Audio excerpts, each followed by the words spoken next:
Hello, my name is Brandi Hofer, your host and founder of Color Me Happy, a community podcast and book, all of which I started in my in-home studio whilst in the throes of motherhood. I am an artist, author, educator, and mother to 3 beautiful boys. We live and create together in our in-home studio that is tucked away in the quiet Canadian prairies. Our podcast and community was built to empower and inspire. We chat about everything from motherhood, the art world, business, and health in the most honest and authentic way. It's totally unedited and unfiltered. If you love what we do here, become a part of our free community, Color Me Happy. We have grown the community to support our members with features and interviews. Our link is in the notes. Thank you for being here. I sure do appreciate your time. Welcome to Color Me Happy podcast. My name is Brandi Hofer, your host. Thank you so much for being here. I sure do appreciate it. Today I'm opting not to do video because I've been extremely under the weather. And I'm in my own personal version of hell because I'm sick and now my kids are home for a week from school. So that should be real interesting. A test of strength, patience, and resilience. You have all been in the same boat, I am sure, if you're here listening. So I appreciate it, and stay strong. I'm really excited because soon we'll be launching our new site for reals, y'all. And I don't know why I said y'all, because I'm not from the South. I'm in Canada. It would have been more appropriate to say anyway, as you can hear, they're having a dance party in the background. And I'm so distracted, but I got to get this podcast out because I'm a day late already because I couldn't move. So I've also been working really hard, and probably the reason I'm sick because I've been burning the midnight oil is getting our large-scale portrait class out, which I've been wanting to launch for almost a year.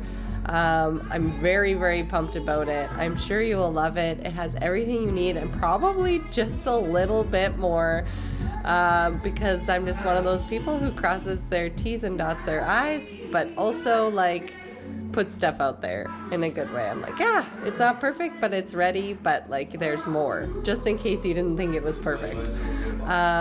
So it has our raw stretching technique for raw canvas, which is really fun because it gets half the work done for you. And then of course our biggest tip of all is in there. So anyway, you'll see, subscribe to our newsletter if you want to be the first to hear about those things. We're also, when we launch the site, going to have a pretty big sale. So you can sign up for our newsletter at our current site, brandihofer.ca. I'll have that in the link below if you want to have first access to any of those things. I'm very excited about this podcast. I've been keeping it in my back pocket for some time with Amber Vittoria because she was just really cool to talk to, number one, and she was really open and shared everything that she's gone through, and it was a very inspirational podcast in the fact that if you don't ask for stuff, you won't get anywhere. You gotta ask. So in our inspiration newsletter this week, we talk about being brave, taking life really by the horns, and taking the reins in your own life because sure as shit, no one's gonna do it for you. Enjoy this episode, and thanks again for being here. Hi, Mom. Hey, buddy. Okay, welcome, Amber. We only have 24 minutes, so we'll make it as valuable and as amazing as possible, and I won't go on a tangent. I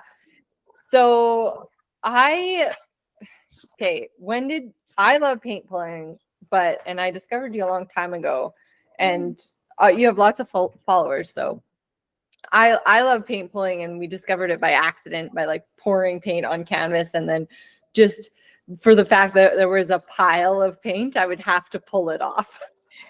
That's awesome. And then I was like, what is this underneath? So we've been doing it for almost a decade, and it's just so fun. But when did you start getting into that technique in your pieces? Yeah, so I studied printmaking in college, so a while ago, and the method of screen printing was really interesting to me, especially with gradients. And I really love the idea of pulling ink across a page. But when I graduated and then moved home and then eventually moved out on my own. Access to printmaking studios are really expensive in New York. We just moved to LA, so haven't looked into it here, but I was like, I wonder if I could just pull this without a screen, and instead of using ink, I could use, like acrylic wash. So I started to experiment with different squeegees. They're actually car detailing squeegees that I use. They're not art supplies, but now they are. And Made them art supplies. Yeah, I started pulling more fine lines, and then over time, I wanted to incorporate gradients back into my work like I did when I was a bit younger. So then I started to use brushes to pull in different directions and then play with masking. So it's, I guess, my way of trying to attempt screen printing without having the whole setup. And it's been really lovely to be able to kind of have that printmaking mindset and approach to painting. Yeah, I'm really excited because, well, I live in a place where there's no way to print make unless you own your own press. Yeah. And I just ordered a boatload of jelly plates. Nice. That's awesome. Have you ever done that? No, it's Oh been my on the gosh. list of like something I want to experiment with because they look so cool, but you have to let me know. Dive in. Yeah, dive into that. It's, as creatives, we get really excited about stuff and obsessed. And I'm like, this is something I love. I love collage. I love printmaking. I love everything I do. But like sometimes we just need to experiment and we can't stick to the same, just because the one thing that we do is super popular. We can get and that's when I messaged you, because you were really honest and raw in one of your reels. Like, we can burn out from these things and we can, this one thing is not who we are. It doesn't define everything. Like, we're creatives, and we love to experiment and we love to discover, and that's like the magic in what we do. Yeah. So yeah, I'll message you once they come. I have a little art academy for young people, and so I'm gonna do it with. First, I'm like, I want to do this myself first, though. But I think it's like a way around using a print press, right? Like, you just rub it with your hands, and then that's it. That's it. It makes magic so much easier. Yeah, you're gonna have to let me know how they are, and then I'm gonna experiment with that. Just because I feel like a lot of things in art can be cost prohibitive or space prohibitive, and it's always fun to discover ways around time. Printmaking is a very time-consuming process, especially when you get into copper etching and stuff like that, which I love. Did you ever do etchings and stuff? Etchings, not engravings. Engravings even more time consuming. And I just love the idea of printmaking, and especially studying design in college. I feel like pre-graphic design on a computer was essentially printmaking, I feel like that's really a big influence in a lot of what I do. A lot of what I studied in college, I studied sculpture and I studied oil painting. That hasn't really come back into my practice just because it didn't stick. Yeah, the patience to let oil paint dry is rough. I don't. You need immediate satisfaction. Yes, I'm like, okay, this is dry. I can move on to the next layer. Great. But I feel like printmaking and sculpture and also graphic design, the combination of those three have really informed a lot of my work. Some of even like my more like pressed pieces, even though this is pressed like you would on like a printmaking machine, or I do it by hand. So like a woodcut. It has texture like a sculpture. So all those, I try to play like I used to when I was younger. I try to hold on to that because, I feel like you said, otherwise it just kind of gets to be boring and then you get burnt out from it and then it doesn't feel joyful anymore. And that's the whole point. So I have a question about when you came out in that raw way on your reel, and you have a nice big following, which I'm sure propels your business really well. And so what drove you to, just like be like, well, I'm just gonna say it all. Yeah, how I feel. That especially on Instagram in particular, it's been evolving where it used to be just a static image platform and now it's a video platform. And I know a lot of artists that do static artwork. We're all like, what do we share? Do we have to share our process? That's something that's personal to us. And that's also hard to do and like know that you're being recorded. Even though you're recording yourself, but like you're being recorded as you're making artwork. And I feel like that paired with like this idea that things that happen in repetition on social media tend to pick up steam. So if you do the same thing over and over again, people know what to expect when they come to your channel, if you will. Which is great for like if you want to build a following. Like my following hasn't grown in over a year because I'm not going to do that, because even though it'd be nice to have more people that like my work to see and follow me, like I can't sacrifice my mental health and my love of discovery and exploration within my practice for that.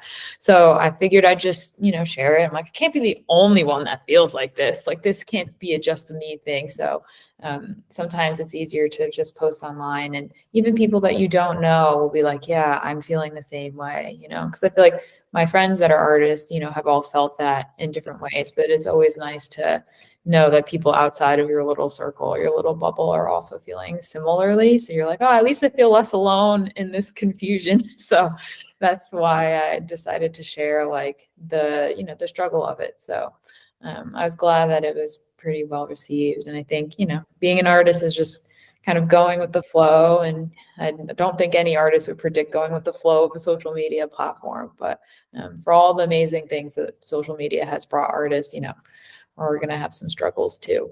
Mm-hmm. And honestly, if you look at it that way, you look at, AI and the algorithm and it connecting with you with the right people, like it is actually a really great gift. Yeah. And this amazing tool that we have at our fingertips that we didn't have before. And there are ways to actually, which I took, do you know Dina Brodsky? I'm terrible with names. Terrible. Yeah, really bad with names.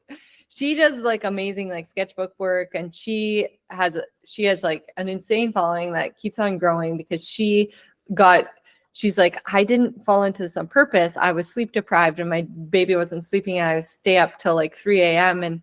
and just figuring out, like, I just saw that she has a lisp and she's so amazing and I love her and I love how she talks. And she's like, I just saw the algorithm as like a person and I was figuring it out, and she did. So she created this like course, and it's really great, and cool. Like debunking like why things are the way they are. And so if you're really interested in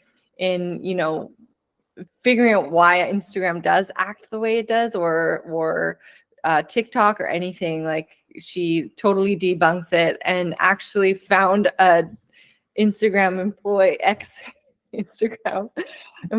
And so the skinny is on that is that they don't even know how the algorithm's going to work. It's AI. So they're just predicting and going with it. It's literally teaching itself, and they're too are always learning. So I think the best way to go about that is like, it sucks because the consistency thing, if you, like you said, you've already debunked that. That's something you already know. If you did the same thing over and over and over again, that's what your viewers expect. I have a real problem with consistency and or sharing that I'm human.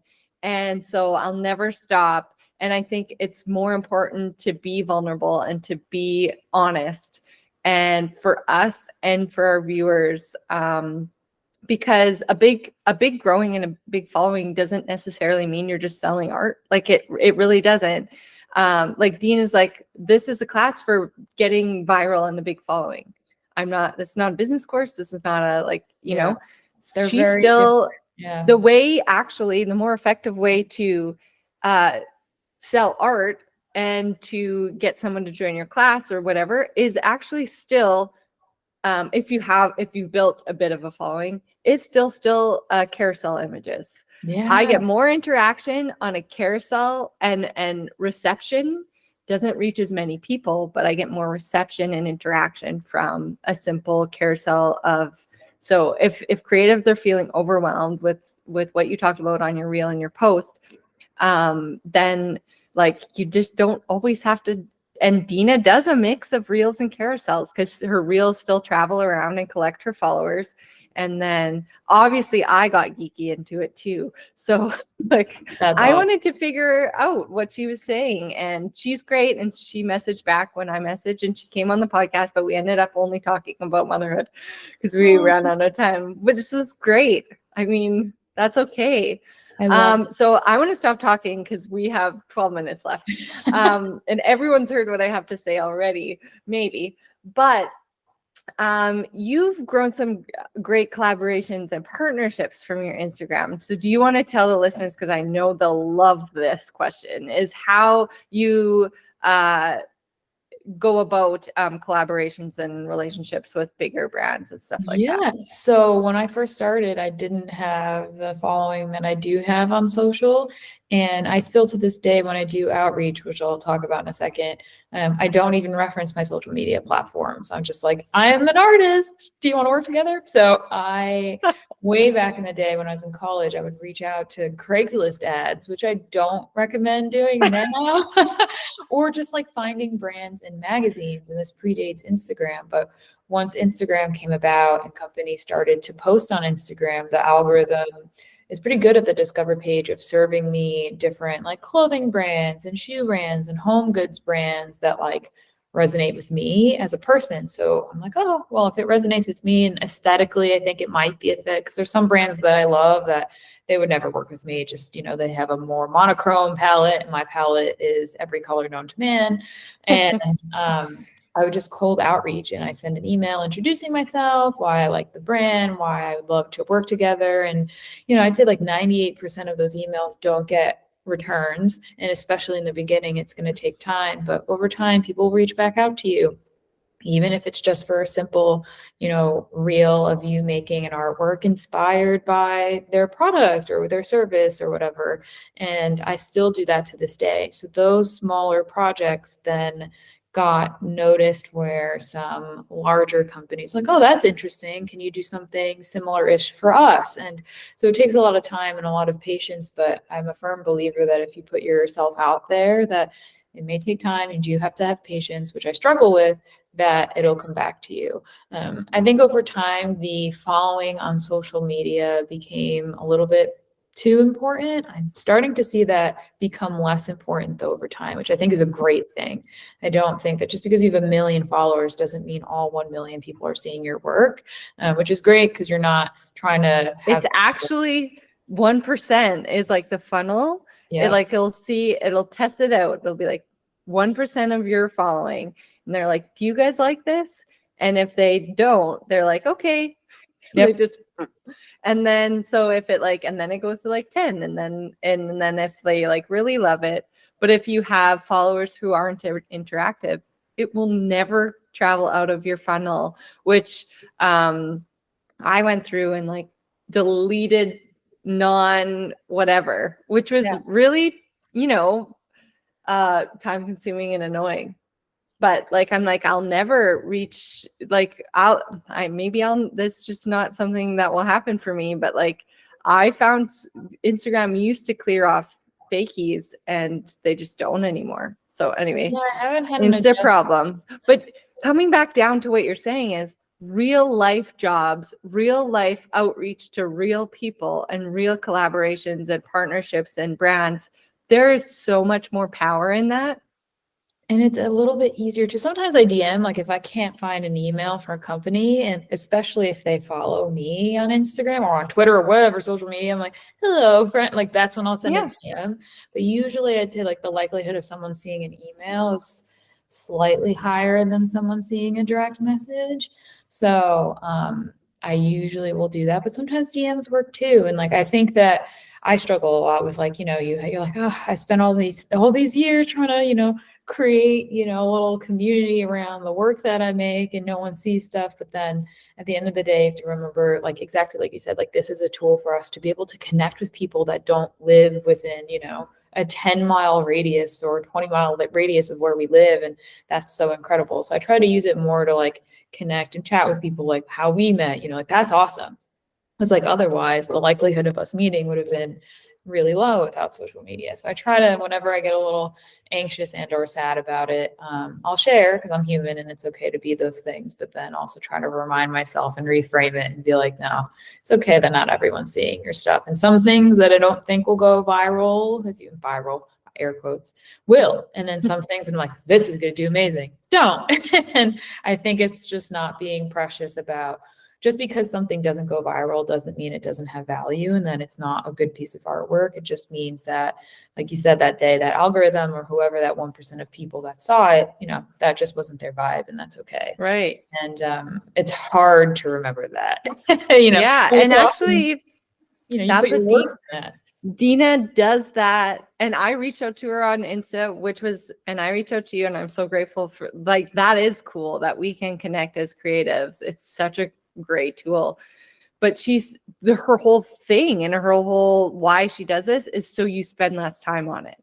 Like, you figure out your magic number. Like, I'm going to post 3 times a week, get off. That's it.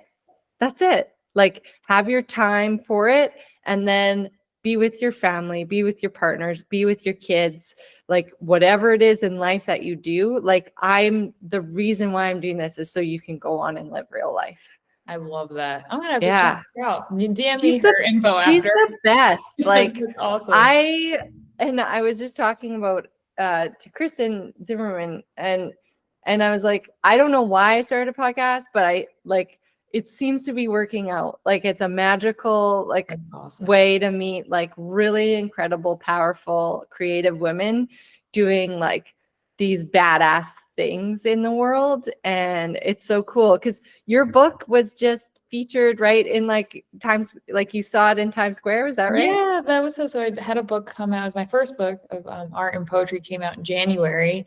And for Women's History Month, I believe it was sponsored by Amazon, and they advertised a few books in Times Square, which is so exciting. I was like, oh, my work is in Times Square after I move out of New York. But yeah, weird, right? You can't like be there to be like, but it was so cool. I'm so thankful that my publisher took photos of it because it was just really exciting to see. And I was really thankful I didn't know it was happening until it did. So I was really thankful to Amazon for, picking my book out of the So thousands. They didn't even let you know? Like, they did like the day before. They're like, hey, like this is happening. I'm like, oh, that's so cool. It's awesome. So I was really excited. And it was just nice to kind of see it showcased like that because working on a book, I love it because it's definitely a time capsule of the period of time where I made it, which is now a few years ago. And it's really lovely to see. It's very experimental. Instead of putting in like polished, I mean, some are polished, but like polished finished work was a lot of work that was showcasing growth and vulnerability. And I did that just for me. So when I'm older and I like look back at that period of time, like I could see that transition from like abstract figurative to fully abstract work.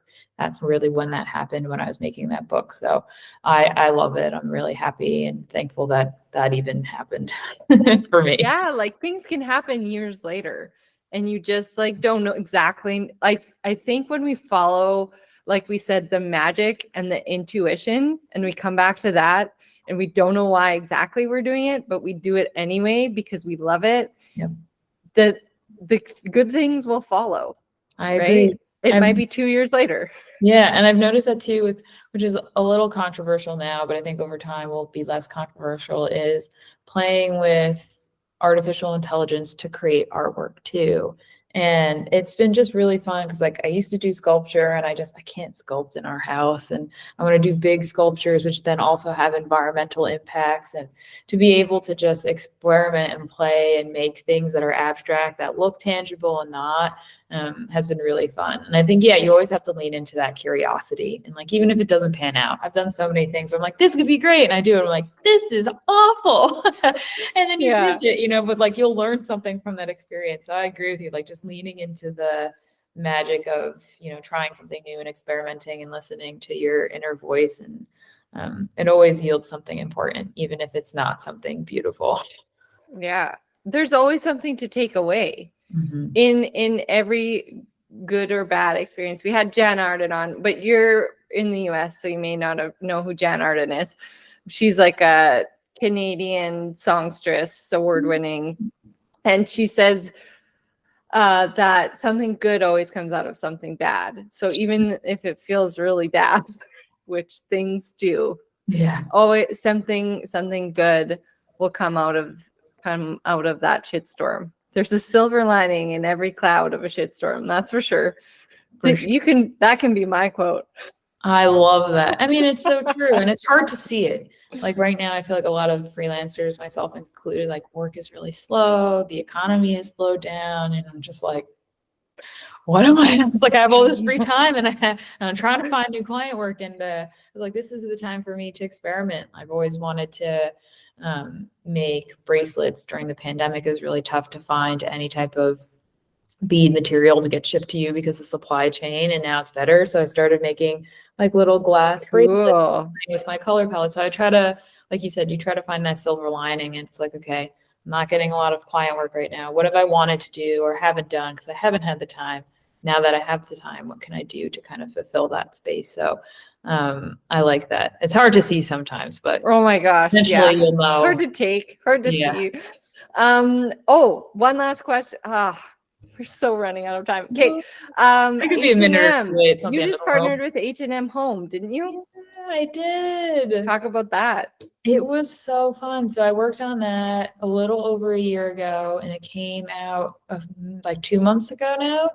And it was really incredible because things for the home can be really expensive. My husband and I just moved to Los Angeles from New York, and we had a studio, 1-bedroom apartment situation, loft, to having 3 bedrooms, and I was like, furniture and things are expensive. So it was really nice that H&M reached out because all of the things that we did were a little bit more accessible. They were more limited edition. So it was nice to have something special, but then also something that didn't cost like hundreds of dollars for a pillowcase or something like that. And it was really nice to see my work on objects that people could use. I think a lot of times, most people can't afford artwork or even prints of artwork to put in their home. And it's nice to be able to have artwork on a product that they'll likely need and or buy, whether it's a pillow or a plate or a rug. I think that that's a really nice way to have art be within someone's home, especially if they're unable to access it in a way that's a bit more traditional, like buying a painting or a print. Mm-hmm. And we can't physically make that many things, right? Yeah. So that's a really great, like, extra passive, like, or I don't know the deal you made with them, but like when you do art licensing and jobs like that, like it's another really great passive stream for creatives. 100%. And that's been really, and it's also just nice to see your work in other people's homes. Like people will DM me like that's the photo the coolest of the looking thing ever, by the way. It looks so rad. I was like, yes. You choose my work to put in your home and you're going to look at it every day. It's funny when people will be like, it's in my bathroom. I hope that's not offensive. It's like, no, I love that. Your bathroom is such a personal space. The fact that like you're looking at my artwork, like while you're brushing your teeth every day, like that's really cool. So that's always probably the most humbling aspect of doing artwork in that way and having it on products. I love it. Okay. You got to go. Yeah, but we should do this again. Yeah. Like, let me know really hard. We could do part soon. 2. Yes, let's do part 2 on like collaborations, uplifting things and partnerships and stuff like that. And when you get a little more time, and this will be great. It was so nice to meet you in person. So nice meeting you too. And I'll talk to you soon. Okay, I'll send you Dina's info. Perfect. That sounds great. Okay. See ya. Bye. Alrighty. Be sure to share what you're working on or any of your thoughts in our free Color Me Happy community on Facebook.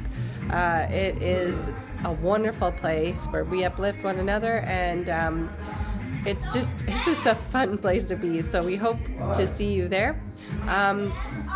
Also, we'd love to thank our having trouble concentrating with my family around. But there's no other time than now to put this out. So, and my husband's talking to me because he's not aware of what I'm doing. I'd love to thank our sponsors and our partners because they are the reason we can keep going. If you'd like to become a brand partner, feel free to reach out and get a really sweet shout out like this.